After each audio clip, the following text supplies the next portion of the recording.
और आज बात करेंगे पाकिस्तान पर भारत के तगड़े प्रहार की। पहलगाम में हुए आतंकी हमले के बाद भारत के एक्शन से पाकिस्तान में खौफ देखा जा रहा है। ये खौफ पाकिस्तान सरकार और वहां की आर्मी की आंखों में साफ झलक रहा है। भारत की जंगी हुंकार से पाकिस्तान में हाहाकार मचा हुआ है।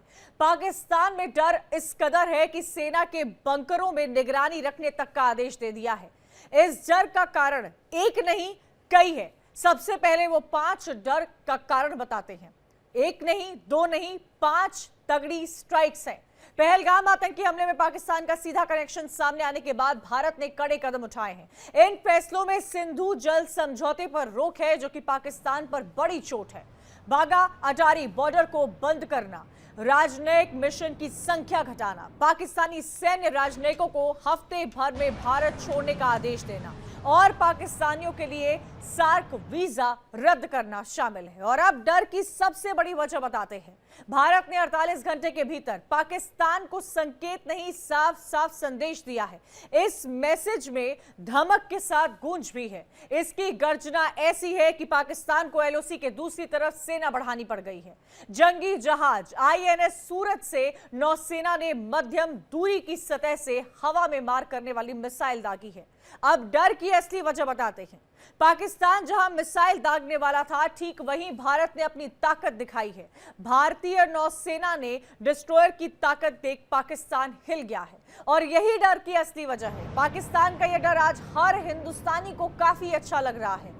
डर और खौफ इतना है कि पाक सेना प्रमुख ने पाक सैनिकों को अलर्ट रहने का आदेश दिया है। पाकिस्तान की आर्मी ने लाइन ऑफ कंट्रोल यानी कि एलओसी पर जवानों की संख्या बढ़ा दी है। पाकिस्तान को एलओसी के साथ साथ इंटरनेशनल बॉर्डर पर भी डर सता रहा है।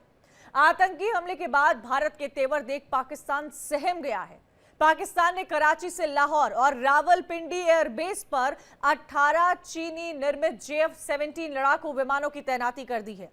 यानी कि भारत की ताकत और तेवर देख पाकिस्तान में खौफ ही खौफ नजर आ रहा है। कितना डरा हुआ है पाकिस्तान, ये आप साफ तौर से देख सकते हैं। एक के बाद एक पाकिस्तान की तरफ से कोई ना कोई बयान सामने आ रहा है। 48 घंटे के अंदर अंदर कल जब MEA ने प्रेस कॉन्फ्रेंस की थी, उसमें भारत की तरफ से भारत का रुख साफ सामने आ गया था। और इसी को लेकर आज चर्चा करेंगे। दीपक वोहरा है, पूर्व राजदूत, हमारे साथ जुड़ गए हैं। कर्नल संजीव कुछ ही देर में डिफेंस एक्सपर्ट के तौर पर हमारे साथ जुड़ेंगे। साथ ही group captain UK Devnath defence expert है और इसी को लेकर आज चर्चा करेंगे, क्योंकि चर्चा करना बेहद जरूरी है। कई सारे सवाल हैं जो लोगों के मन में है। क्या एनालिसिस कहता है, क्या होगा भारत का अगला कदम, क्या रणनीति होनी चाहिए और किस रणनीति के तहत इस वक्त भारत सरकार काम कर रही है, पाकिस्तान क्यों डरा हुआ है। दीपक वोहरा जी, यही समझने की सबसे ज्यादा जरूरत है। 48 घंटे हुए, भारत ने इमीडिएट एक्शन लिया और पाकिस्तान का डर साफ तौर पर दिख रहा है। एयरबेस को बंद कर दिया गया। एक के बाद एक कई बयान पाकिस्तान की तरफ से सामने आ रहे हैं।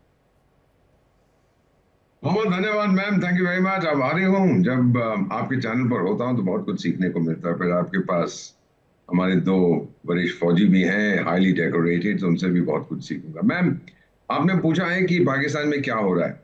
अब मैं एक किताब दिखाना चाहता हूँ। उम्मीद करता हूँ कि आप लोग उसका शीर्षक देख पाएंगे। I don't know if you can, but nevertheless फिर कोशिश करता हूँ। मेरे कंप्यूटर में कुछ समस्या हो रही है, उसको जरा सही करता हूँ। ठहरिए। ये आप देख पा रही हैं एक पुस्तक, इसका शीर्षक है द मार्च ऑफ फॉली, यानी बेवकूफी की परेड। और ये मेरी प्रोफेसर हुआ करती थी अमेरिका में, बाबरा टचमन। उनके 1984 में ये किताब उन्होंने छापी थी। इसमें लिखा है कि सरकारें कंसिस्टेंटली वो काम करती हैं जो उनकी जनता के हित में नहीं होता। तो इन्होंने 3-4 उदाहरण दिए। अगर आज जिंदा होती, 89 में ये इनका निधन हुआ, तो ये जरूर पाकिस्तान के ऊपर एक चैप्टर ऐड कर दें। कि साफ नजर आता है जो पाकिस्तानी नहीं है। हमारे बहुत से दोस्त हैं मैम, पूरी दुनिया में, मैं कई देशों में आपका राजदूत रहा हूं, सब मुझे यही लिखते हैं कि Pakistan is on auto destruct, अपने आप को खत्म करना चाहता है। ऑल्टरनेटिव सामने है, लेकिन पुरानी आदतें मरती नहीं है और वो देख नहीं पाता ये ऑल्टरनेटिव्स क्या है। अब ये जो वहां पे 19वीं शताब्दी में मैम, पहले 2 दशकों में सोमालिया में, जहां जिस एरिया में मैं रहा हूं, वहां पर एक होते थे मैंड मुल्ला मोहम्मद। वो दरविश मूवमेंट के निर्माता थे और फिर वो अपने कई हजार लोगों को मरवा दिया, क्योंकि वो जनरल भी थे और रिलीजियस हेड भी थे, कि जाओ जिहाद करो, वो था। और 100 साल के बाद एक मैड मुल्ला मुनीर आता है, जो तैयार है अपने लोगों को कुर्बान करने के लिए, क्योंकि उसके दिमाग में भी जिहाद जिहाद जिहाद जिहाद खोजा हुआ है। तो मेरा मानना है मैम कि जो संदेश हमने दिया इस टाइम, प्राइम मिनिस्टर ने दिया है, 3 बार पहले भी उन्होंने कुछ कहा था जो मेरे मन में जड़ा हुआ है। पहला उन्होंने कहा था मेरी फितरत है, चुन चुन के हिसाब लूंगा। दूसरा उन्होंने कहा था पाताल से भी ढूंढ लाऊंगा। तीसरा कहा था घर में घुस के मारेंगे। पाकिस्तान बौखला गया है, क्योंकि ये जो अटैक हुआ है ये आतंकी नहीं थे मैम, मेरा मानना है ये पाकिस्तानी सेना के सिपाही थे, और इसने भेज दिया वहां दंगा करने के लिए, क्योंकि कश्मीर की आर्थिक व्यवस्था मजबूत हो रही थी। You know ma'am, I went there 3 months ago. मैं आपको बता देता हूँ, होटल कमरा मुझे 2 महीने पहले बुक करना पड़ा, 35,000 रुपए पर नाइट। लोग भीड़ लोगों की आ यस। रही थी, क्योंकि पैसा वो खर्च करना चाहते। पाकिस्तान को बहुत तकलीफ होती है, ये आर्थिक व्यवस्था 80% जो कश्मीर की इकोनॉमी है वो पर्यटन पर डिपेंडेंट है, ये उनको बिल्कुल, और इसी चुभता है। टूरिज्म से पाकिस्तान काफी नाखुश था। कर्नल संजीव, बहुत जिस तरह से नाखुश कश्मीर नहीं, में वो खुदकुशी टूरिज्म करने को तैयार बढ़ है। रहा था, तस्वीर कश्मीर की बदल रही थी, नए कश्मीर को लेकर लगातार चर्चा हो रही थी, उसका दुख पाकिस्तान को कितना है ये कई बार हमें देखने को मिला है। लेकिन जो एक्शंस, जो अप्रोच इस वक्त भारत सरकार दिखा रही है, जो अप्रोच बाकी पार्टियां भारत सरकार को समर्थन देकर दिखा रही है, उससे तो ये साफ है कि आने वाले वक्त में कोई ऐसा मैसेज, कोई ऐसा एक्शन इंडियन गवर्नमेंट की तरफ से लिया जाएगा, किसी भी फ्रंट पर हो, चाहे वो वायु के फ्रंट पर हो या जल के फ्रंट पर हो। देखिए जल मैडम, की फ्रंट, सॉरी, गो अहेड, क्षमा कीजिए, मैं गलत आ गया बीच में। नहीं, माफ नॉट कीजिएगा। वरी साहब। एक्शंस 3 तरह के होते हैं, डिप्लोमेटिक होता है, इकोनॉमिक होता है और मिलिट्री होता है। जो डिप्लोमेटिक और इकोनॉमिक एक्शंस होते हैं वो अनाउंस करके किए जाते हैं, जो कि इंडिया ने कल कर दिए हैं कि हम ये कर रहे हैं, आपको आप चेतावनी हो जाओ। लेकिन मिलिट्री एक्शंस वो होते हैं जो कि होने के बाद डिस्क्लोज किए जाते हैं, बट ऑब्वियस, क्योंकि अगर मैं आज बता दूं कि जी मैं यहां पे आ रहा हूं अटैक करने, तो वो ऑब्वियसली वहां पे अपने सैनिक तैनात कर देगा और वहां पे एक्शन जो हम चाहेंगे वो नहीं हो पाएगा उस तरीके। सो जो मिलिटरीली के एक्शंस होंगे वो ऑलरेडी इसके ऊपर काम शुरू हो गया है, ऑलरेडी डिप्लॉयमेंट शुरू हो चुकी हैं, ऑलरेडी प्लान्स बन चुके हैं, प्लान्स ऑलरेडी होते हैं, इनको सिर्फ निकाल के डस्ट करके अपडेट करना पड़ता है लास्ट मिनट के लिए, वो कर दिए गए हैं। Now it is question of time कि कब India is going to take the militarily action, जो कि हमारे प्राइम मिनिस्टर ने प्रॉमिस किया है कि हम मिट्टी में मिला देंगे। मिट्टी में नहीं, हम 6 फीट नीचे इनको गाड़ के आएंगे इस बार। यूके देवनाथ जी, पाकिस्तान की तरफ से जो प्रतिक्रियाएं सामने आ रही है, बेस बंद कर देना, कई तरह के स्टेटमेंट्स देना, इस टेरर एक्ट को मानना ही नहीं, पाकिस्तान का जो खौफ है वो दूर तक गूंज रहा है, वो साफ तौर पर दिखाई दे रहा है। और पाकिस्तान के इस डर से हम सबको बहुत खुशी हो रही है कि पाकिस्तान में इतना डर है, अपनी मिलिट्री को बढ़ा दिया है, आर्मी के लोगों को बॉर्डर्स पर बहुत ज्यादा, एलओसी पर जिसका जिक्र मैं कुछ देर पहले कर रही थी उस पर बढ़ा दिया है। मिलिट्री पावर वैसे ही पाकिस्तान की कम है, चाहे इकोनॉमिक्स की पाकिस्तान की बात की जाए, लोगों की बात की जाए, एम्प्लॉयमेंट की बात की जाए, क्राइसिस की बात की जाए, पॉलिटिकल क्राइसिस, कभी स्टेबल गवर्नमेंट ही वहां पर नहीं नजर आई है, कोई ना कोई पॉलिटिकल क्राइसिस ये देश, इस मुल्क ने हमेशा देखा है, पाकिस्तान ने। इन सब के बीच में आज जो पाकिस्तान का डर है वो हम सबको अच्छा लगता हुआ नजर आ रहा है। देखिए, इसमें कोई शक नहीं है कि पाकिस्तान जो भी कदम ले रहा है वो रिएक्शनरी है और हड़बड़ी में ले रहा है। अब पाकिस्तान क्या कर रहा है, जब इंडिया कुछ एक्शन ले रहा है उसके जवाब में वो अपनी अवाम को दिखाने के लिए कर रहे हैं। हो क्या रहा है पाकिस्तान में कि भारत एक एक्शन लेता है, उसके बाद उनकी जो सरकार है, चाहे वो शहबाज शरीफ की पीएमएलएन सरकार हो, चाहे उनकी फौज हो, चाहे आईएसआई हो, वो अपने देश के अवाम को दिखाना चाहते हैं कि उन्होंने भी भारत के एक्शन का बहुत शानदार, बहुत जबरदस्त बचाव कर लिया है। अब पाकिस्तान जो है मजबूत हो गया है, अब पाकिस्तान इंडिया को चैलेंज थ्रो कर रहा है। ऐसा कुछ भी नहीं है, ये उनकी खाम ख्याली है, वो ख्याली पुलाव बना रहे हैं। साइकोलॉजिकली पाकिस्तान आज डिफीटेड है। मैं आपको बताता हूं, ना डिप्लोमेटिक लेवल पर, ना पॉलिटिकल लेवल पर, ना ट्रेड, कॉमर्स, फाइनेंस लेवल पर वो हमारे सामने खड़ा हो सकता है। जहां तक फौज की बात है, अगर उनमें उनके पास जो कुछ भी एसेट्स हैं, इंडियन एयरफोर्स, इंडियन आर्मी और इंडियन नेवी पाकिस्तान को कंटेन कर सकती है, बैक फुट पर डाल सकती है। पाकिस्तान के जो एयर मार्शल्स हैं, जनरल्स हैं, एडमिरल्स हैं, वो सब आज छुपने की जगह ढूंढ रहे हैं, अपने अपने बंकर्स को साफ कर रहे हैं, क्योंकि जब हमने कार्रवाई की तो क्या शहबाज शरीफ, क्या आसिम मुनीर, क्या हाफिज सईद, सबको बंकर के अंदर घुसना पड़ेगा। ये तैयारी है पाकिस्तान की, टूटी फूटी तैयारी है। मैं इंटेलिजेंस सोर्सेज का हवाला देके आपको बता रहा हूं कि आज के तारीख में पाकिस्तान घबराया हुआ है, हिंदुस्तान ऑफेंसिव मूड में है।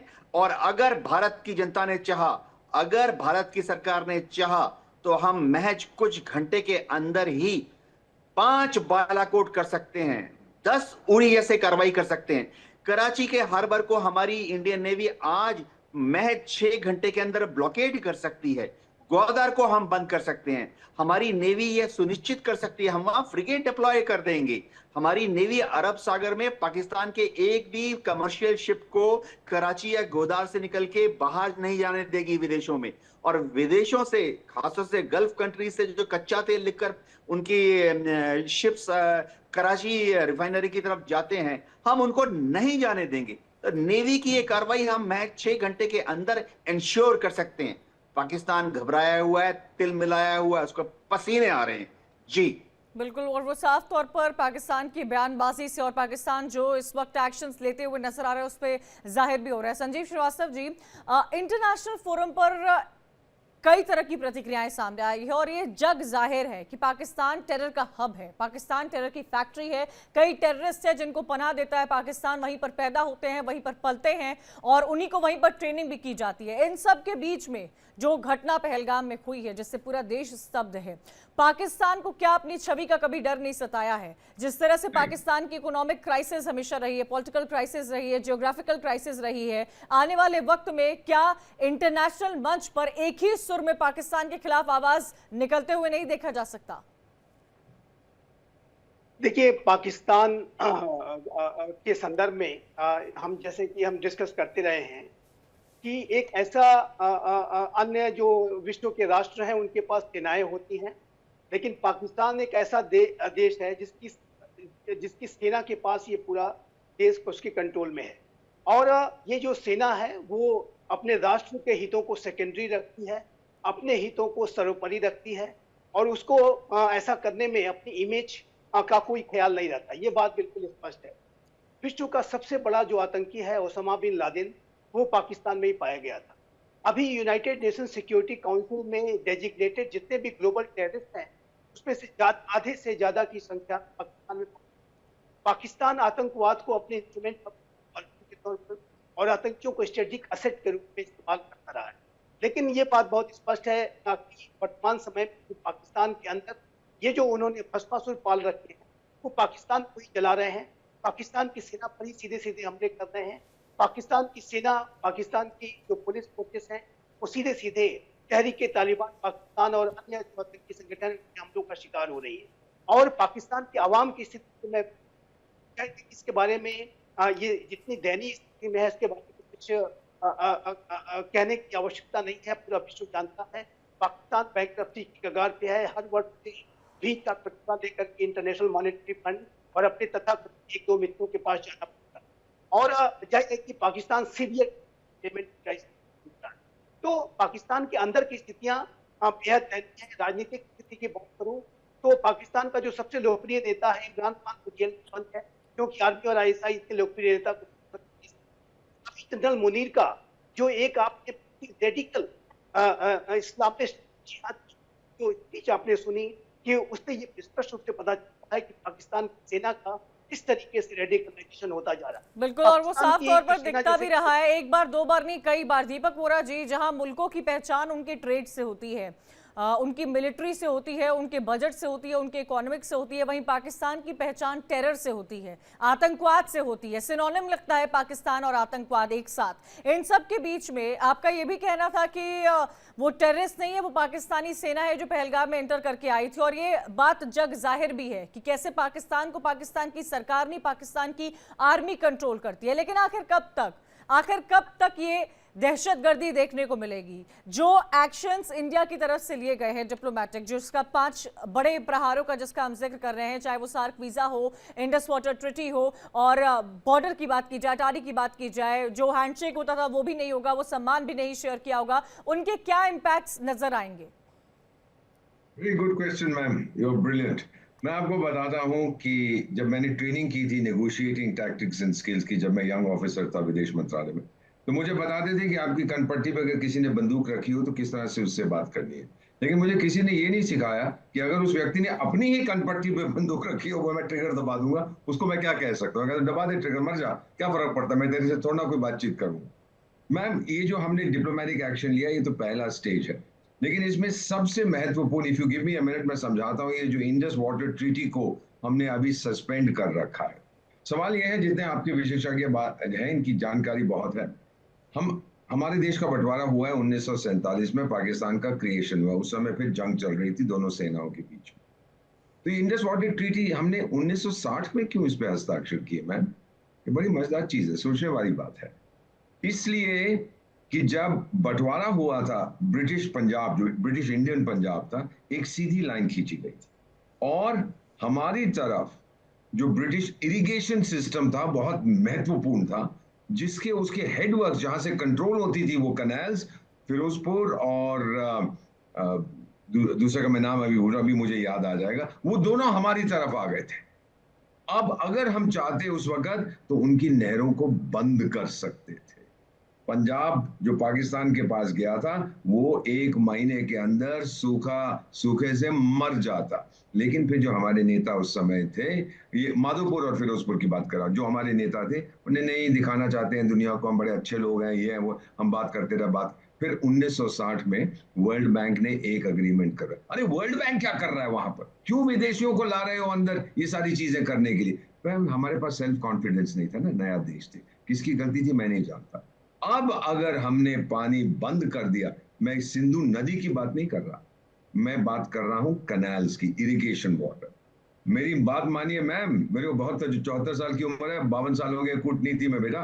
आई टेल यू कि 1 महीने के अंदर घुटने टेक के आएगा और कहेगा मैं आपके जूते पॉलिश कर सकता हूं, ये पानी वापस दे दो, हम मर जाऊंगा। Pakistan is heavily water stress, latest figures, पानी पीने को नहीं है, पर कैपिटा एक साल में जिस एक पाकिस्तानी को मिलता है ना पानी पीने के लिए या अपने काम के लिए, वो आधा स्विमिंग पूल, छोटा स्विमिंग पूल भी नहीं भरेगा उससे, जबकि भारत के पास 4 स्विमिंग पूल बच जाएंगे प्रति व्यक्ति के लिए। This is, we are 8 times, हमारे भी कमी है बट 8 गुना ज्यादा, ये उसको तकलीफ हो रही है। और मुझे बहुत अच्छा लगा प्रधानमंत्री ने ये कहा था, और उन्होंने ये नहीं कहा कि हम पाकिस्तानी आतंकियों को पकड़ेंगे, ये कहा था हम आतंकियों को माफ नहीं करेंगे, पृथ्वी के आखिर तक ले जाएंगे, यानी इंटरनेशनल टेररिज्म से पंगा लेने के लिए, उससे खत्म करने के लिए अब भारत नेतृत्व करेगा।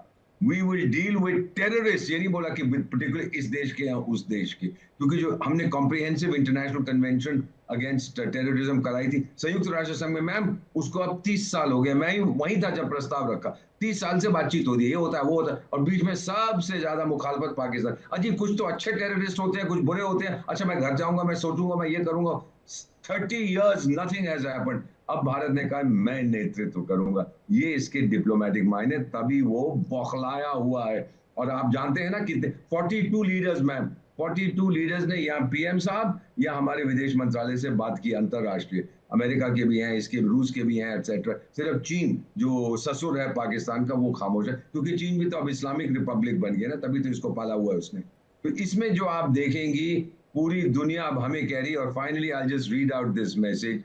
हम लोग गए थे पाकिस्तान में, अमेरिकन सेनेटर हमारे दोस्त हैं, उन्होंने एक सेनेटर लिखा, हम लोग गए थे पाकिस्तान में OBL, ओसामा बिन लादेन को मारने, आप जाइए और जो लोग इस प्रकार का आतंक फैलाते हैं उनको खत्म कर दीजिए, क्योंकि आप फिर धरती पर एक एहसान करेंगे, मार डालिए उनको।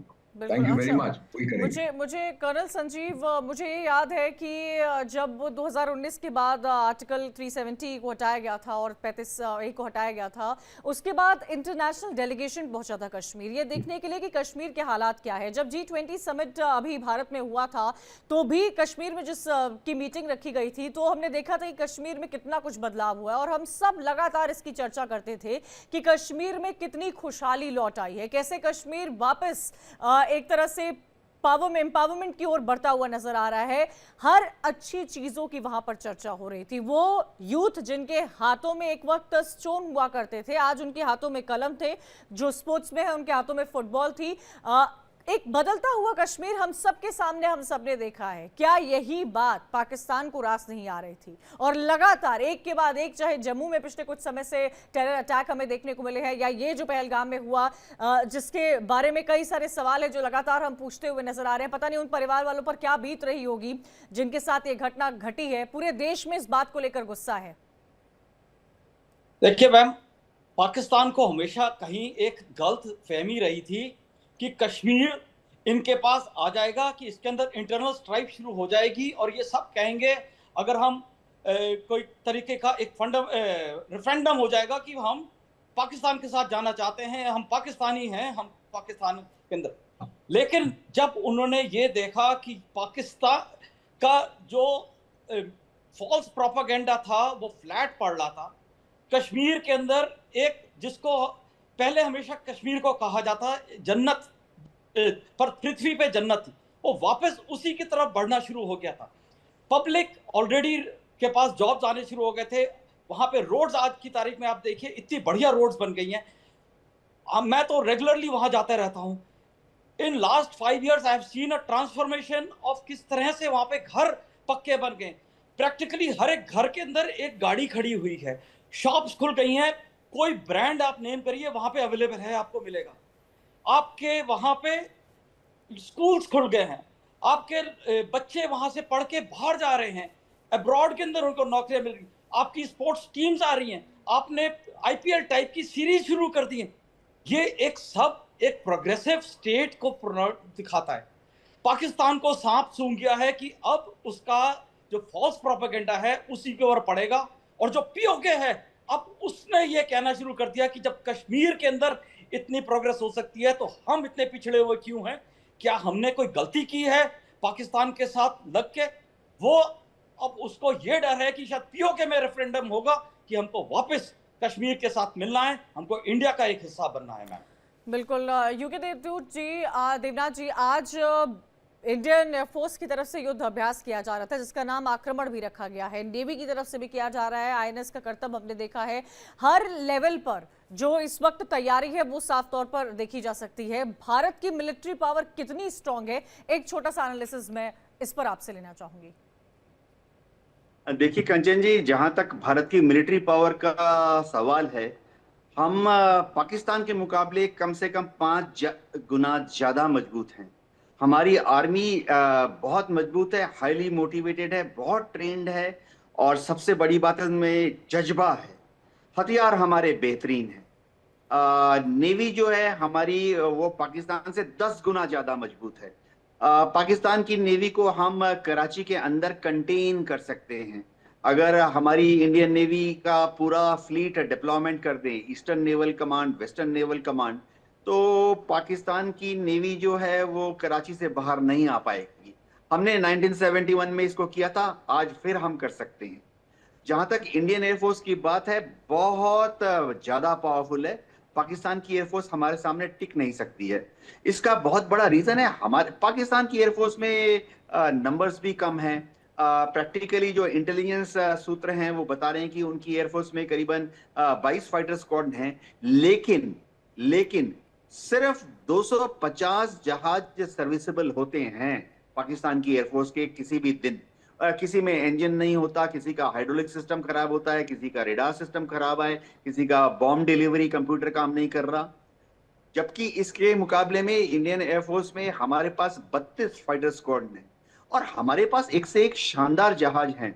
चाहे आप मिराजेस का नाम ले लीजिए, सुखोई 30 का नाम ले लीजिए, अब तो हमारे पास रफाइल्स भी हैं। एक और चीज मैं बताता हूं, जहां तक एयरफोर्स की बात है, स्ट्रेटेजिक डेप्थ हमारी बहुत अच्छी है। पाकिस्तान की गहराई कितनी है? महज 400 किलोमीटर, 600 किलोमीटर। तो वो अपने हवाई जहाजों को कहां छुपा के रखेंगे? उनके न्यूक्लियर एसेट्स जो हैं कहां छुपा के रखेंगे? हम महज 1 घंटे की फ्लाइट करने के बाद इंडियन एयरफोर्स वहां पहुंच सकते हैं।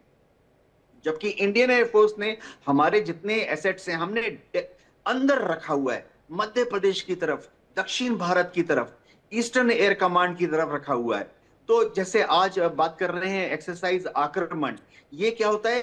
हर 6 महीने में, 1 साल में होता है, और हम प्रैक्टिस करते हैं कि अगर पाकिस्तान के साथ झड़प हुई तो पूरी की पूरी एयरफोर्स जो कि दक्षिण में है, जैसे मैं बता दूं, हमने त्रावणकोर के पास सुखोई 30 के स्क्वाड रखे हैं, तेजस स्क्वाड जो है दक्षिण में सुलू, इन सबको कैसे महज 2 घंटे के अंदर पश्चिमी सीमा में डिप्लॉय करना है। ईस्टर्न एयर कमांड में हमारे फाइटर्स हैं, एयर डिफेंस मिसाइल सिस्टम्स हैं, हेलीकॉप्टर्स हैं, उनको किस तरह से महज 4 घंटे के अंदर पूर्वी थिएटर से पश्चिमी थिएटर में ले जाना है।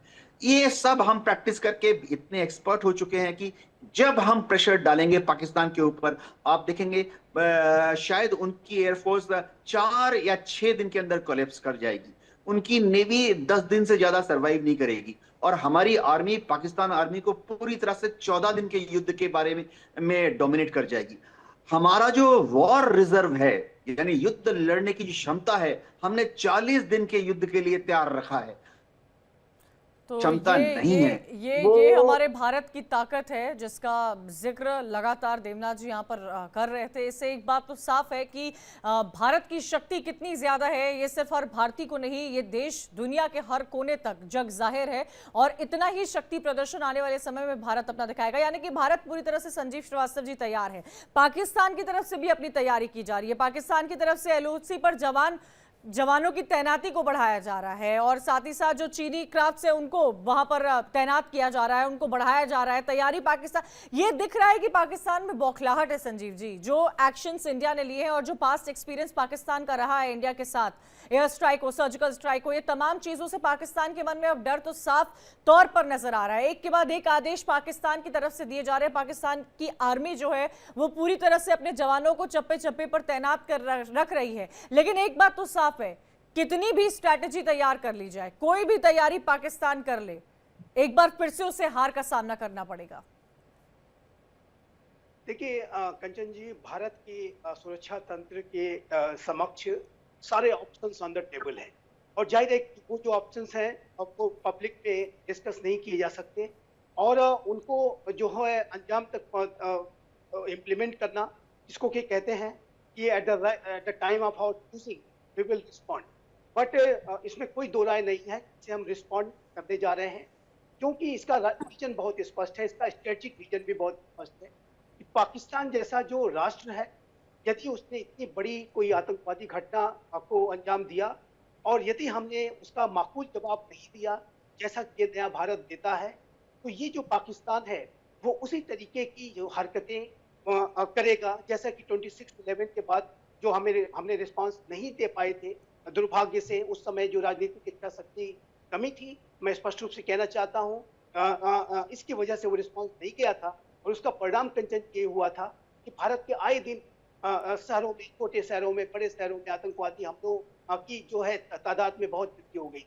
और लेकिन 2014 के बाद से आप देखिए तो भारत सरकार स्पष्ट रूप से कहती है कि हम आतंकवाद के विरुद्ध जीरो टॉलरेंस की पॉलिसी पर चलते हैं। आतंकियों को न तो भूलते हैं न उन्हें माफ करते हैं, उनकी द्वारा की गई आतंकी घटनाओं का माकूल जवाब दिया जाता है, जैसा कि हमने एक सर्जिकल स्ट्राइक और एक एयर स्ट्राइक करके दिया है।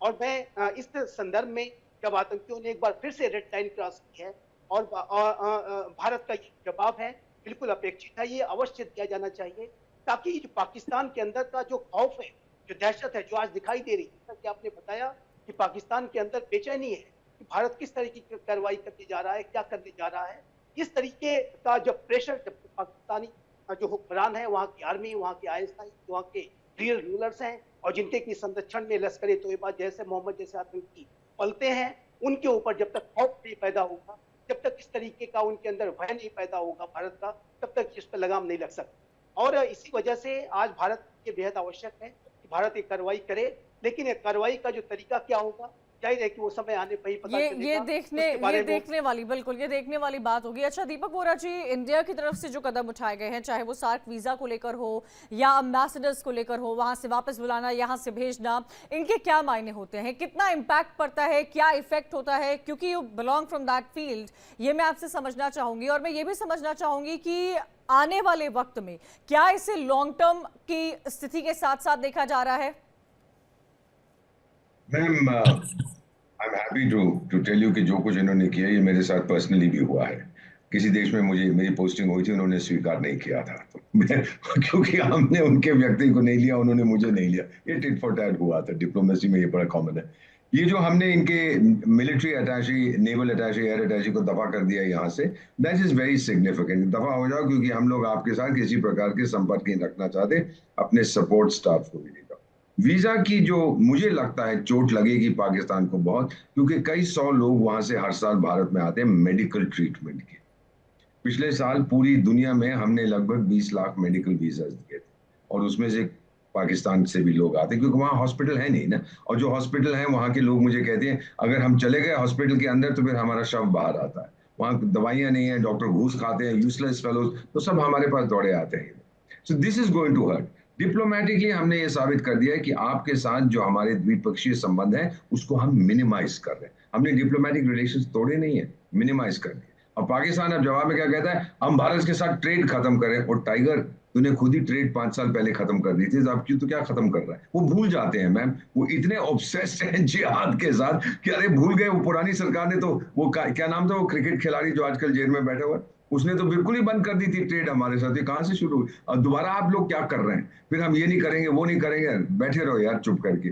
तो ये सब कुछ है, हमने देखी है पाकिस्तान की हकीकत, लेकिन दिल के खुश रखने को गालिब ये ख्याल अच्छा है अपनी डोमेस्टिक ऑडियंस को बताने के लिए कि मैड मुल्ला मुनीर जो है जो कुछ कर रहा है वो सही कर रहा है। मैम, मेरा मानना है, मैं प्रिडिक्शंस नहीं करता, हम लोग भविष्यवाणी नहीं करते, डिप्लोमेसी में ट्रेनिंग नहीं है, लेकिन मुझे लगता है कि अब उसी की फौज या उसके लोग, जब हम लोग तमाचा मारेंगे, बोलेंगे मुल्ला मुनीर तू तो कहता था अल्लाह आएगा हमें बचाने, ये हो जाएगा वो हो जाएगा, अब क्या हो रहा है? कहां गए थे लोग जो बचाने के लिए आते थे? मेरा ख्याल है वो दुकान बंद करके चला जाएगा।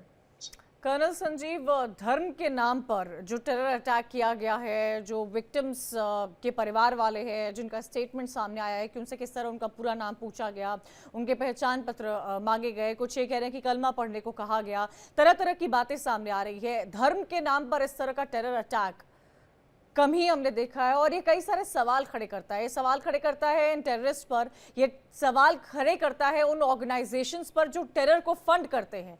टेररिज्म के खिलाफ भारत की जीरो टॉलरेंस की पॉलिसी कई दशकों से है, और मुझे लगता है कि दुनिया के हर मंच से भारत ने इस बात का संदेश जोर शोर से दिया है कि टेररिज्म के खिलाफ हमारी जीरो टॉलरेंस की पॉलिसी है। और इंटरनेशनली भी देखा जाए तो हर लेवल पर टेररिज्म के खिलाफ यही बात सामने रखी जाती है। जब भी मंच मिलता है भारत को, भारत टेररिज्म के खिलाफ अपनी आवाज बुलंद करता है। इन सब के बीच में पाकिस्तान की तरफ से जो कायराना हरकत सामने आई है, जिसका खामियाजा पाकिस्तान अब भुगत ही रहा है, आने वाले समय में और भुगतेगा, समय का इंतजार हर हिंदुस्तानी को हो रहा है।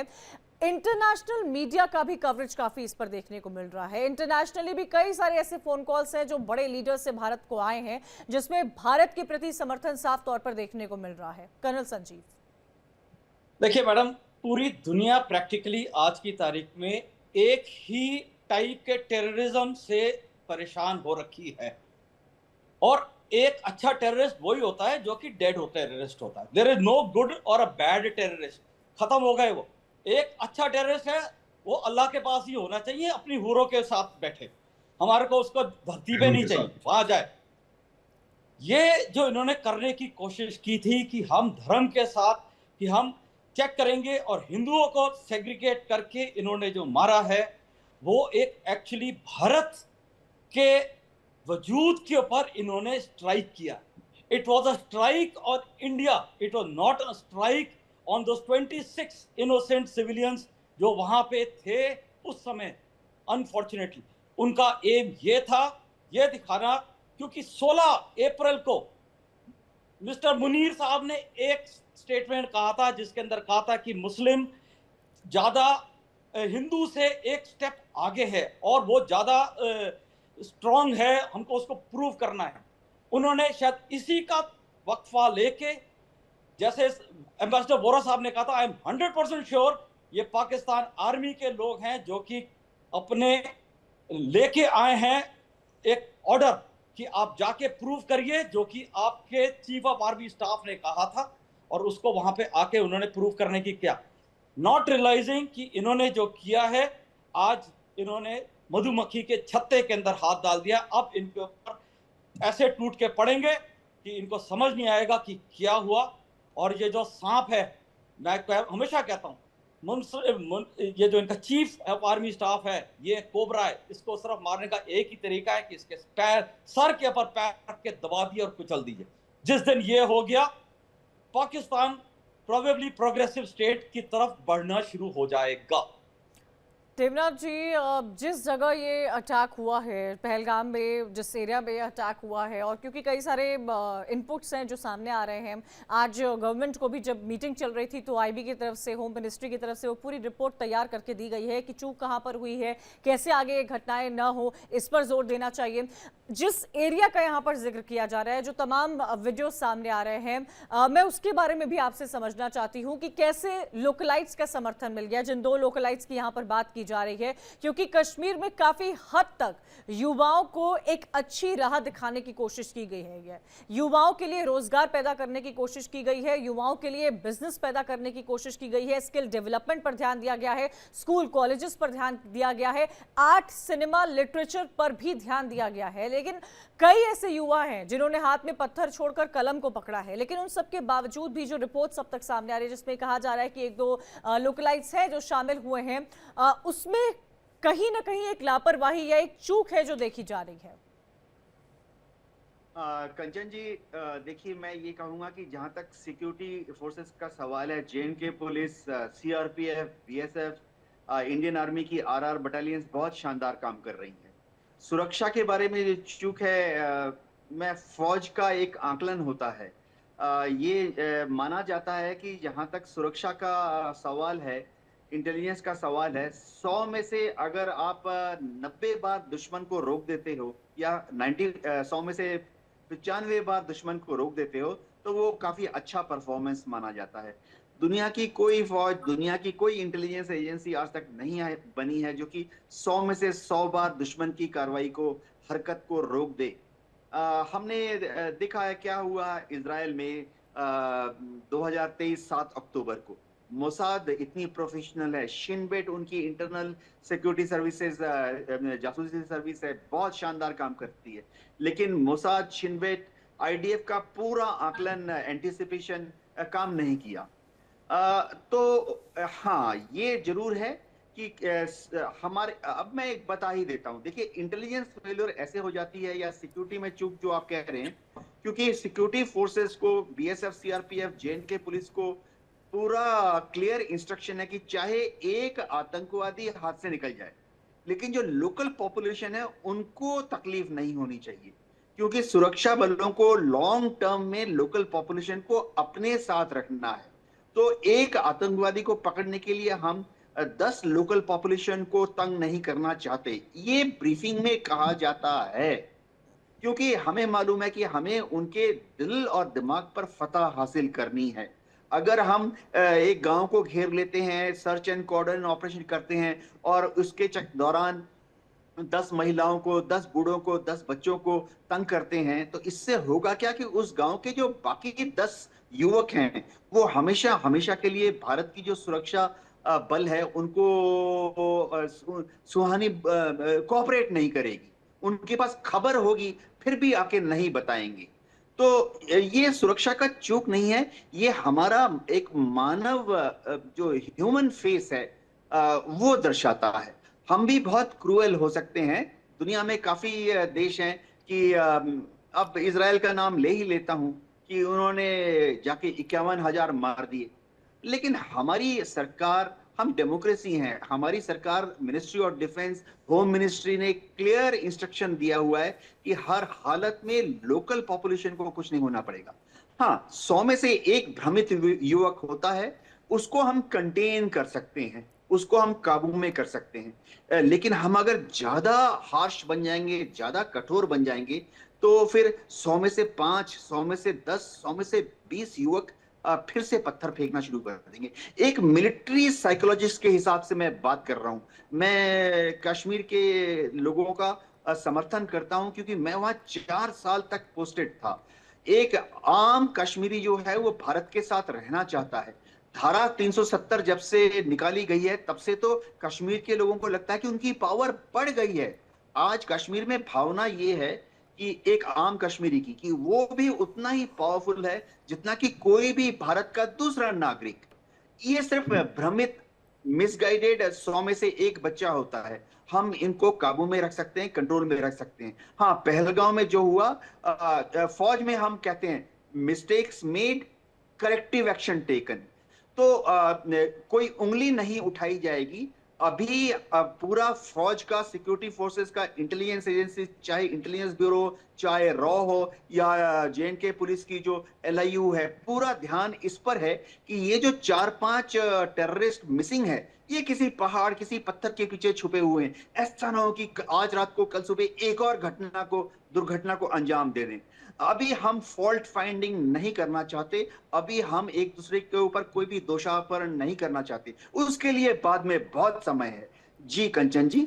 संजीव श्रीवास्तव जी, लगातार हम ये दिखा भी रहे हैं कि पीओके में या पाकिस्तान में कितने टेरर कैंप्स हैं, कैसे ऑपरेट करता है, कैसे पाकिस्तान इन टेररिस्ट की फैक्ट्री बना हुआ है, कैसे वहां पर ट्रेनिंग दी जाती है, और उनको भी लाइमलाइट में रखने की कोशिश इन ग्राफिक के जरिए लगातार हम कर रहे हैं। मैं ये समझना चाहूंगी संजीव श्रीवास्तव जी, ग्लोबल लेवल पर, सिर्फ पाकिस्तान ही नहीं, ग्लोबल लेवल पर कैसे टेरर की फंडिंग की जाती है और इस पर रोक के लिए कौन सी एजेंसी है, क्या वो चीजें हैं जो जिम्मेदार होती है, क्या कोई ऑर्गेनाइजेशन, क्या कोई एजेंसी टेरर फंडिंग को तोड़ने की कोशिश, और किस तरह से इस पूरे मॉड्यूल को, इस पूरे नेक्सस को, इसके पूरे फंड को तोड़ा जा सकता है? देखिए कंचन जी, आपने बहुत अच्छा सवाल किया है। और जो ये घटना सामने आई है पहलगाम में, उसमें जिस आतंकी संगठन ने इसकी जिम्मेदारी ली है उसका नाम है द रेसिस्टेंट फ्रंट। ये जो द रेसिस्टेंट फ्रंट है, ये लश्कर ए तोयबा नामक एक कुख्यात आतंकी संगठन का फ्रंट ऑर्गेनाइजेशन है, उसका कवर अप है। लश्कर ए तोयबा और जैसे मोहम्मद जैसे ये जो कुख्यात आतंकी संगठन है, उनको ये कवर ऑर्गेनाइजेशन इसीलिए बनाने पड़े क्योंकि financial action task force in आतंकवादी संगठनों के ऊपर और पाकिस्तान के विरुद्ध बड़े एक्शंस ले रही। पाकिस्तान पर लंबे समय तक फाइनेंशियल एक्शन टास्क फोर्स ने, जिसका कि हमारा राष्ट्र भी सदस्य है और बहुत ही इंपॉर्टेंट रोल हम प्ले करते हैं, और पाकिस्तान को हमने समय समय पर इस मंच के माध्यम से भी एक्सपोज करने का ही कार्य किया है। जाहिर है ये जो संस्था है, ये मनी लॉन्ड्रिंग और टेरर फाइनेंसिंग को रोकने की एक बेहद प्रभावकारी संस्था के रूप में सामने आई है। उसके साथ ही साथ जो विश्व में अनेक राष्ट्रों की, महाशक्तियों की जो अपनी एजेंसीज हैं, वो भी मनी लॉन्ड्रिंग और टेरर फाइनेंसिंग पर बड़े एक्शंस लेती हैं। हमारे यहाँ भी इन्फोर्समेंट डायरेक्टरेट को या जो बड़े सख्त कानून इसके संदर्भ में बनाए गए हैं मनी लॉन्ड्रिंग को रोकने के लिए। जाहिर है कि ये जो कानून है अनेक अन्य राष्ट्रों में भी हैं, उनके माध्यम से इस पर कार्रवाइयाँ होती।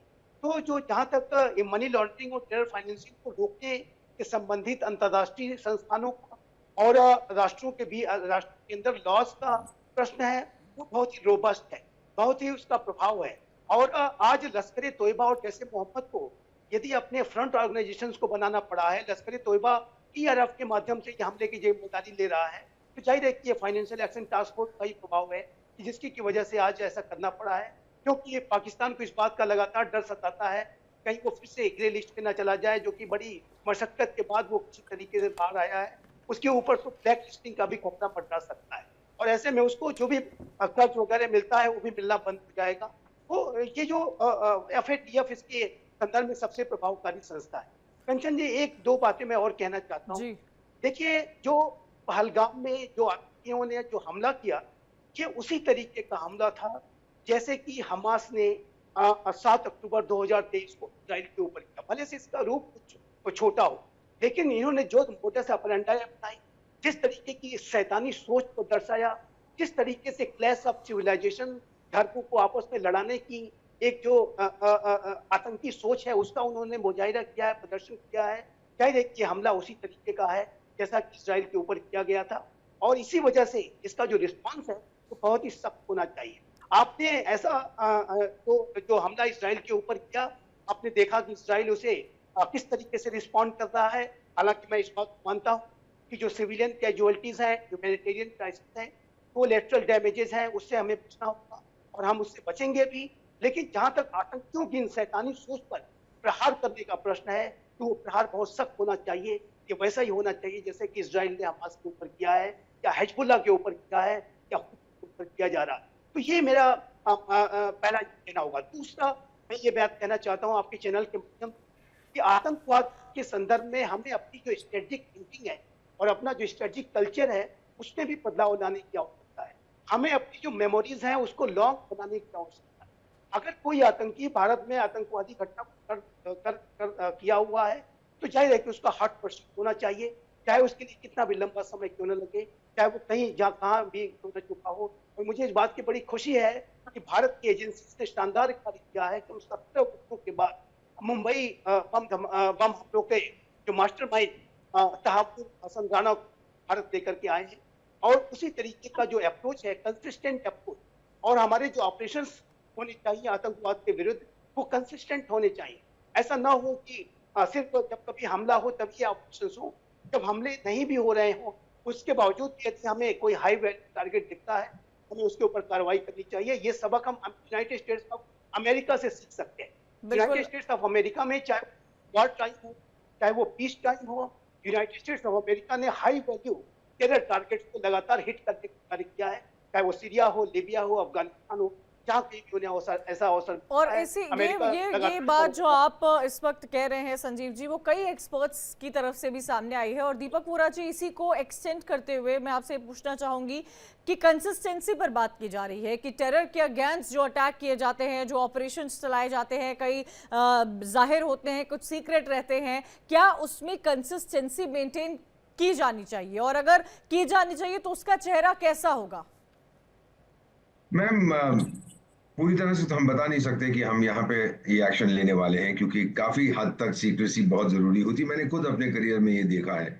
हम लोग एक्शन करते हैं, पहले इंटेलिजेंस गैदर करते हैं, पता लगता है ये व्यक्ति यहाँ पे, और उसको हम खत्म कर देते हैं। हमारी पॉलिसी जो है वो जीरो टॉलरेंस फॉर टेररिज्म, ये बहुत शक्तिशाली है। लोगों को पता लग जाता है कि पहले तो हम नेगोशिएट करते थे। आपको याद होगा कंधार में भी जो हमारा प्लेन हाईजैक करके वो ले गए थे 31 दिसंबर 1999 को, कारगिल के बाद नेगोशिएट क्या करना चाहिए था, नहीं करना चाहिए था, उस समय की सरकार का फैसला था।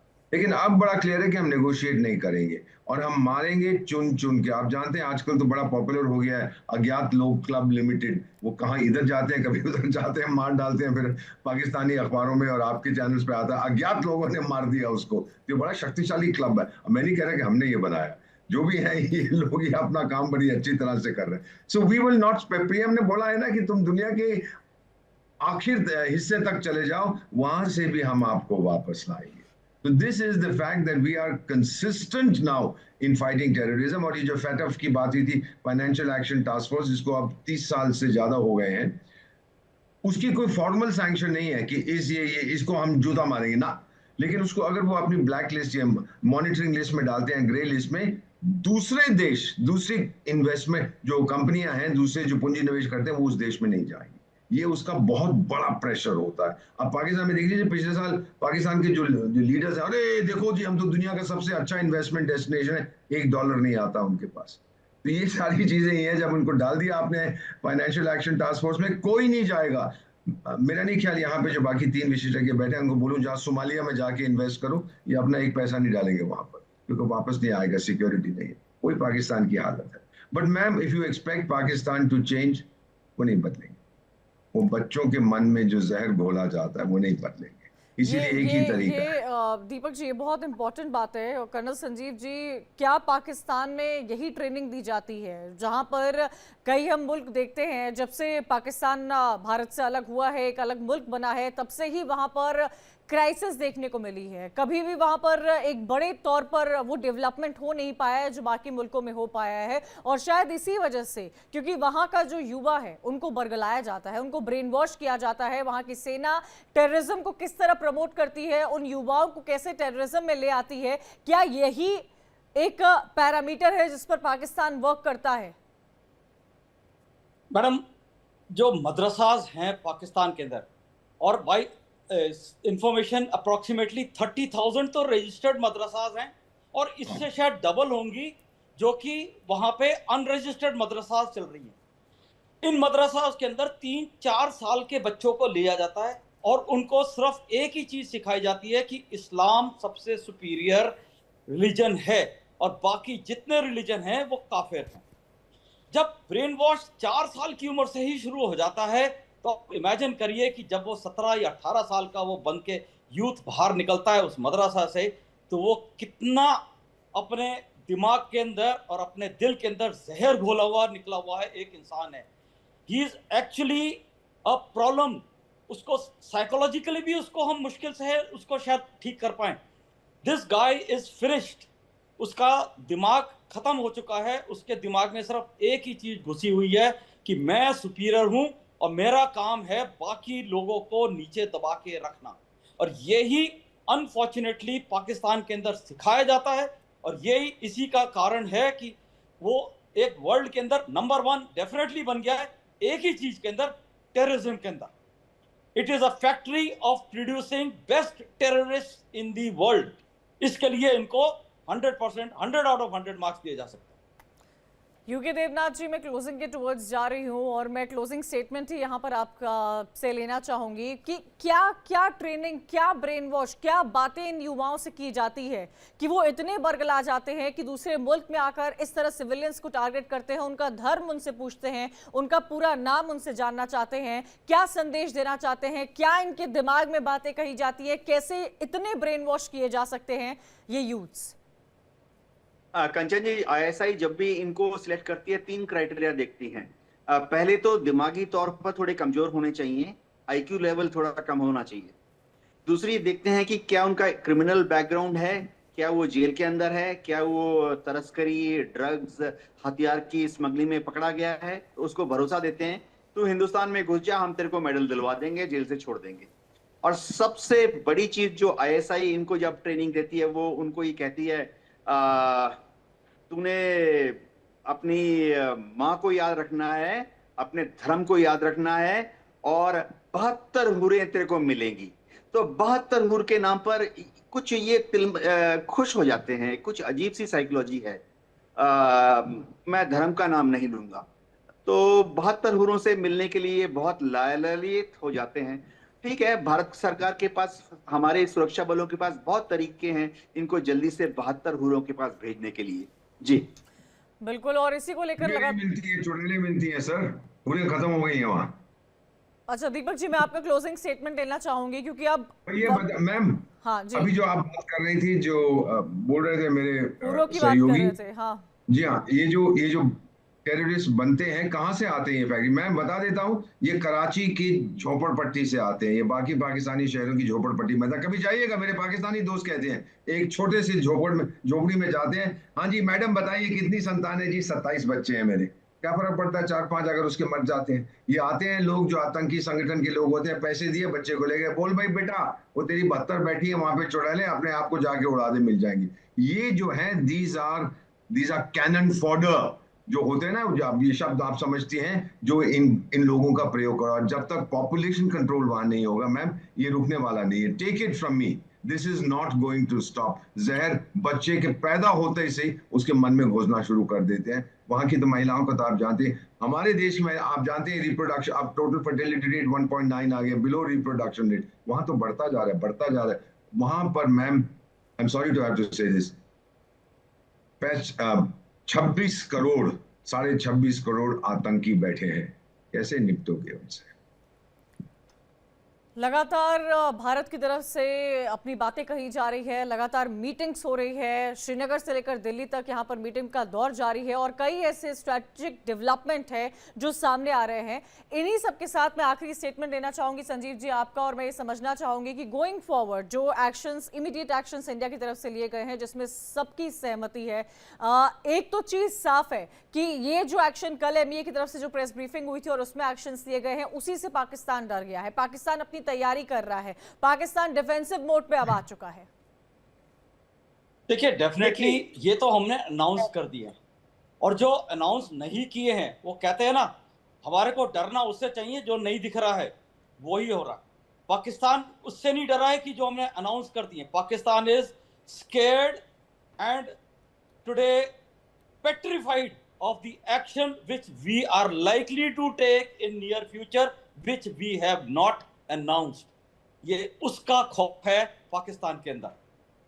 आप सभी का बहुत बहुत शुक्रिया हमारे साथ जुड़ने के लिए।